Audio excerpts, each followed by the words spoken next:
Friend और स्वागत है आप सभी का हमारे चैनल आरएनजी क्लासेस में। दोस्तों, बहुत दिनों के बाद आपसे मैं जुड़ रहा हूं, तो मैं अखिलेश मिश्रा आज आप लोगों के लिए एक ऐसा कंटेंट लेकर आया हूं जो बहुत ही जरूरी है आज के समाज के लिए। दोस्तों, जैसा कि आप सब जानते हैं कि आज हम लोग टेक्नोलॉजी में बहुत आगे बढ़ रहे हैं। आज हमारे यूथ के पास मोबाइल फोन्स हैं, कंप्यूटर्स हैं, सारी चीजें हैं दोस्तों, लेकिन समहाउ हम इन चीजों को भूल जा रहे हैं कि हमारी जो साहित्य है वो हमारे बच्चों तक, हमारी आने वाली जनरेशन तक नहीं पहुंच रही है। क्योंकि आज के जो हमारे बच्चे हैं वो टेक्नोलॉजी से इस तरीके से जुड़ गए हैं कि वो किताबें नहीं पढ़ते। आपने बिल्कुल सही सुना कि वो किताबें नहीं पढ़ते। तो मैं चाहता हूं कि आज आरएनजी क्लासेस के इस चैनल के माध्यम से मैं लोगों तक एक चीज पहुंचाऊं कि बच्चों का किताबें पढ़ना भी जरूरी है। अगर हमें अपने साहित्य को बचाना है तो हर घर में, जिस तरीके से हम अपने घरों में हर चीज के लिए एक कोना बनाते हैं, मंदिर के लिए कोना बनाते हैं, बेडरूम्स होते हैं, हॉल्स होते हैं, डाइनिंग एरिया होती है, उसी तरीके से हमारे रूम में एक कोना छोटी सी लाइब्रेरी के लिए होना चाहिए, जिसमें बच्चों की पसंदीदा किताबें होनी जरूरी है, ताकि बच्चा उन किताबों को एक बार जरूर पढ़े। तो इस नए कंटेंट के साथ मैं आपके सामने फिर प्रस्तुत हुआ हूं और मुझे ऐसा लग रहा है कि ये पहल आपको भी उतनी अच्छी लगेगी, क्योंकि एक ऐसी सोच है जो सब में होनी जरूरी है। किताबों का वजूद बचाना जरूरी है। जैसा कि गुलजार साहब ने अपनी एक कविता किताबें, उसमें कुछ पंक्तियां कही थी, वो पंक्तियां मैं आपके सामने रखता हूं। किताबें झांकती हैं बंद अलमारी के शीशों से, किताबें झांकती हैं बंद अलमारी के शीशों से, बड़ी हसरत से तकती हैं। किताबें झांकती हैं बंद अलमारी के शीशों से, बड़ी हसरत से तकती हैं। महीनों अब मुलाकातें नहीं होती जो शामें उनकी सोहबत में कटा करती थी अब अक्सर। गुलजार साहब की ये जो लाइन है, ये किताबों की उन व्यथा को व्यक्त करती हैं जो कि आज अलमारी में कहीं धूल खा रही हैं। तो दोस्तों, साहित्य बचाओ मुहिम में आरएनजी क्लासेस एक नई पहल लेकर आया है आप सभी श्रोताओं के लिए, उन लोगों के लिए, उन सब्सक्राइबर के लिए कि उन्हें कुछ नया मिले। देखिए दोस्तों, किताबों का हमारी जिंदगी में होना बहुत जरूरी है। किताबें एक समय पर लोगों की दोस्त हमसफर हुआ करती थी, लेकिन आज वही किताबें किसी बंद अलमारी में धूल खा रही हैं। तो गुलजार साहब की ये लाइन याद दिलाती हैं।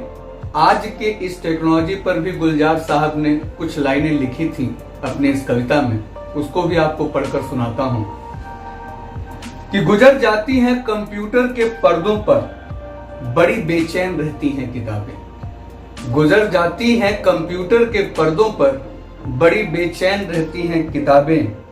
उन्हें अब नींद में चलने की आदत हो गई है, उन्हें अब नींद में चलने की आदत हो गई है।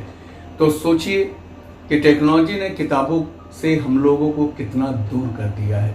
तो दोस्तों, मैं आपके सामने लेकर आया हूं मुंशी प्रेमचंद की बहुत ही अच्छी साहित्य कफन।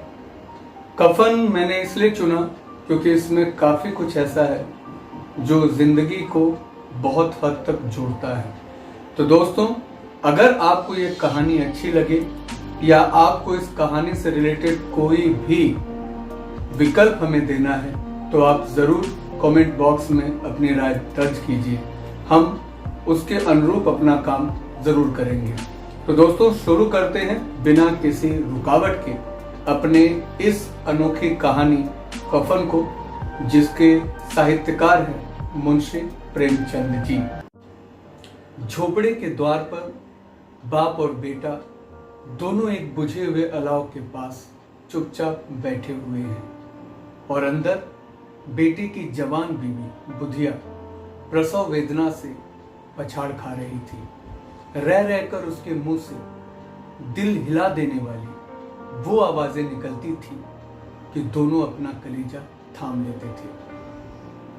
जाड़ों की रात थी, प्रकृति सन्नाटे में डूबी हुई थी और सारा गांव अंधकार में लय हो गया था। घिसू ने कहा, मालूम होता है बचेगी नहीं, सारा दिन दौड़ते ही गया।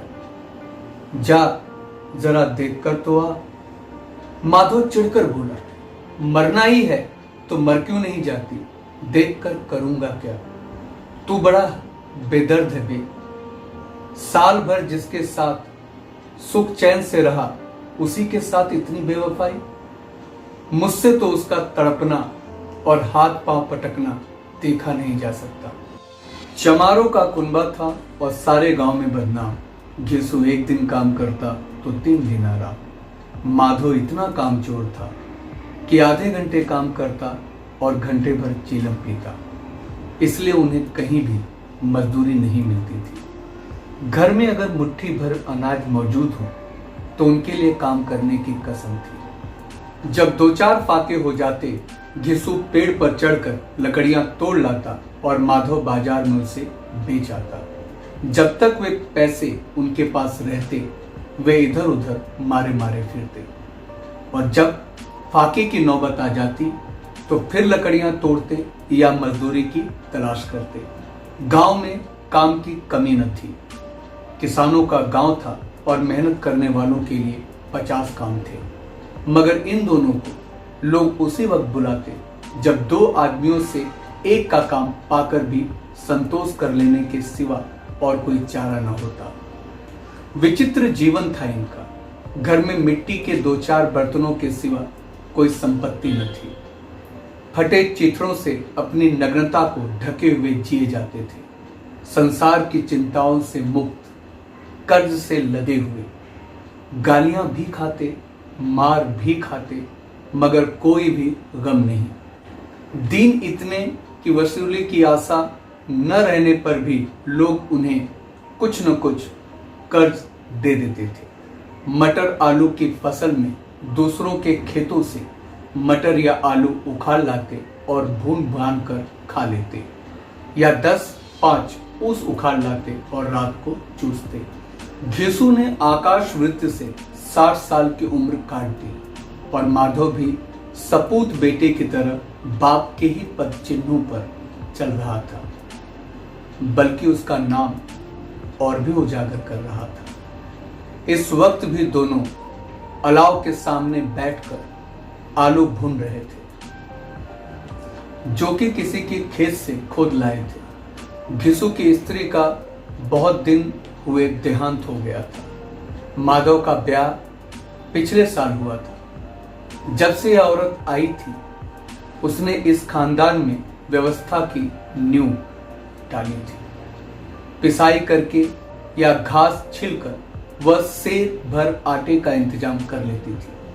इन दोनों बेगैरतों का देजक भरती रहती थी। जब से वह आई, ये दोनों और भी आलसी और आराम तलब हो गए थे, बल्कि कुछ अकड़ने भी लगे थे।